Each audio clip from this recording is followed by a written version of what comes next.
For a moment, it looked like Blake Lively had finally won. The Hollywood headlines were triumphant. Justin Baldoni's massive $400 million lawsuit had supposedly fallen apart.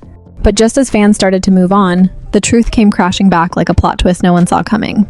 Because according to Baldoni's team, this courtroom saga is far from over. While Blake was celebrating Halloween with husband Ryan Reynolds, dressed up as a sweet old lady from the movie Up, the media was buzzing with reports that Baldoni had missed critical court deadlines. It seemed like the legal giant had collapsed under its own weight. But behind the scenes, Baldoni's camp was gearing up for round 2. Brian Friedman, one of Hollywood's toughest legal names, slammed those reports as totally inaccurate.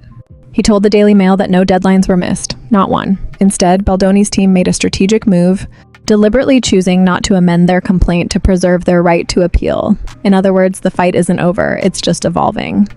The drama traces back to last December, when Blake Lively filed a $250 million harassment complaint against her. It ends with Us director Justin Baldoni. She claimed he had behaved inappropriately on set, a serious accusation that ignited an immediate storm across Hollywood.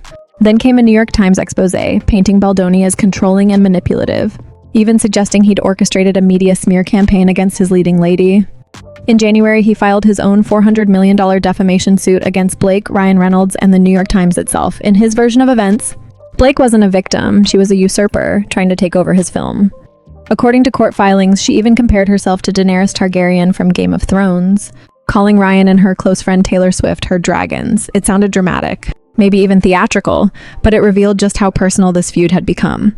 In a motion filed on October 30th, Blake accused producer Jamie Heath, who worked alongside Baldoni, of showing her an inappropriate video of his wife giving birth at home, fully nude. She described it as pornographic, claiming it was used to explain the vision for a birthing scene in It Ends With Us.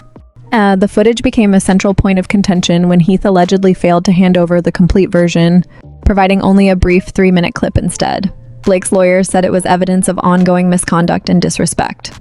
Blake's legal team accused Baldoni's side of using encrypted apps like Signal, along with voice memos and hidden communications, to obscure evidence. They claimed the director and his PR team concealed critical materials and worked in concert to destroy Lively's reputation. Meanwhile, Baldoni's lawyers fired back, calling the accusations absurd and insisting they're focused on clearing his name. Blake says she's standing up for truth and integrity. Baldoni insists he's been misrepresented and unfairly vilified.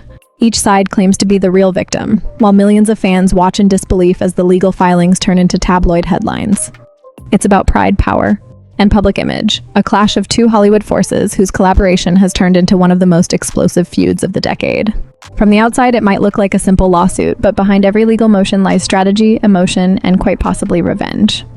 And now, as Baldoni's lawyer confirms the appeal is in motion, it's clear this isn't the ending, it's the next chapter.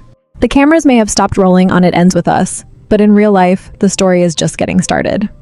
Because in Hollywood, nothing ends quietly, especially when love, loyalty, and $400 million are on the line.